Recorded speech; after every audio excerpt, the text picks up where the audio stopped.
Hi there. My name's Dr. Abbott, and that's Kelly Boardman behind me. We're here to talk to you more about COVID. I try to create these recordings based on things that I have trouble figuring out, and once I figure it out, I try to share it. Testing is, I think, the thing that's kind of been on my mind for a while now. Testing is very complicated for COVID, and we're getting a lot of discrepancies, so I thought we'd maybe talk about that. So the first kind of test that you get is a false positive.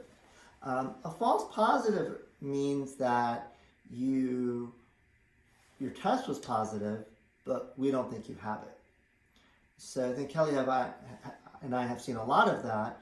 A lot of that is because there are a lot of other coronaviruses out there, right? And so because there's so many other viruses, the test gets it wrong. It thinks you have a coronavirus, which is true, but not coronavirus 19. So even in people my age or even older, we're getting these positives, but they have no symptoms, right? Nothing. And so you have to question if that's a real positive. And the reason that becomes important is if I have this test done and it says I'm positive, but I've had no symptoms in the last 2 weeks or the next 2 weeks, then maybe I need to keep wearing a mask and keep my guard up because I really don't have immunity from it. And the reason Dr. Abin's saying is his agent and older is because a lot of people in their, children in their 20s might have been exposed to this and their body's making antibodies, but they don't have symptoms. The older you get, the more likely it is that you're going to have some symptoms that, either at least a mini flu or some respiratory symptoms, something to let you know that your body is fighting off this virus. Because it's all about clinical context. Because there are a lot of 20-year-olds or 10-year-olds who are going to have this virus with zero symptoms, right? But we wouldn't call them a false positive. We probably believe that they've had the test, that they've had the virus, it just didn't bother them.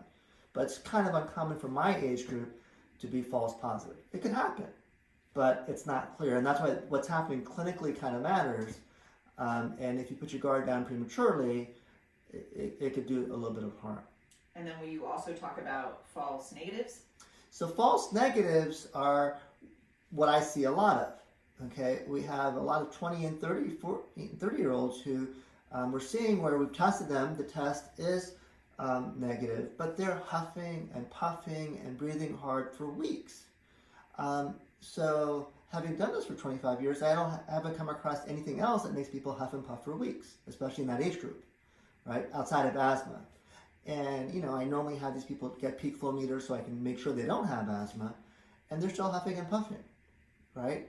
And so with these people, I'm pretty convinced that, yeah, they have COVID-19 and it's an active infection and they're having an immune response from it. It's not severe enough to necessarily hospitalize them, but they're really tired and they're exhausted before it's over. And it takes them weeks to months to recover. So you also have these false negatives. And so getting the clinical context and all that down is going to be important. The other thing that you're going to see coming out very shortly are the IgG and IgM tests.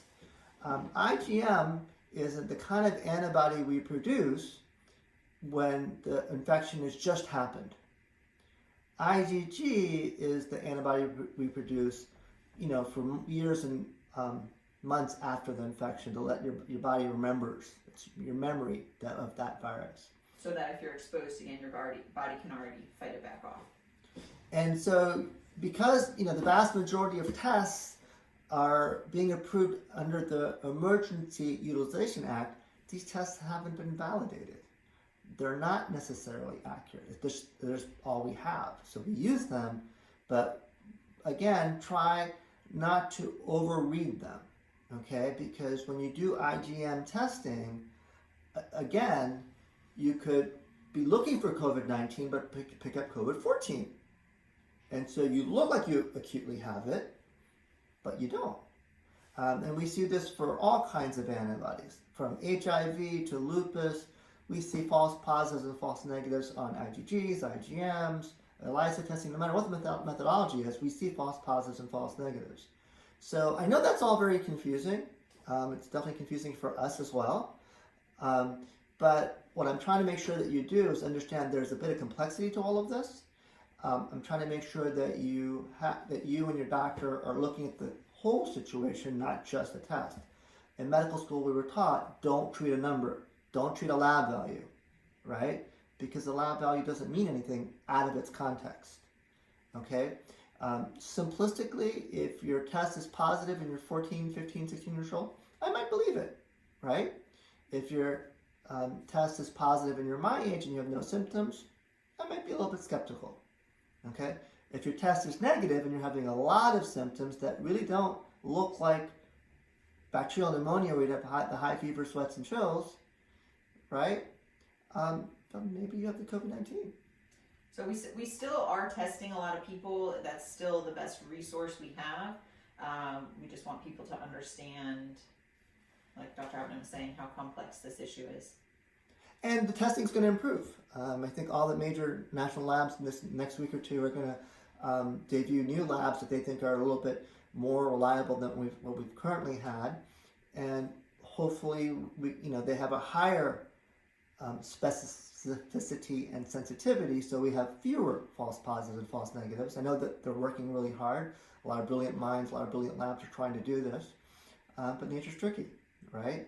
The flu mutates every year. That's why the vaccine changes every year, and that's why testing becomes complicated every year. Okay, that's it for us. Let us know if you have any questions. Thanks, guys.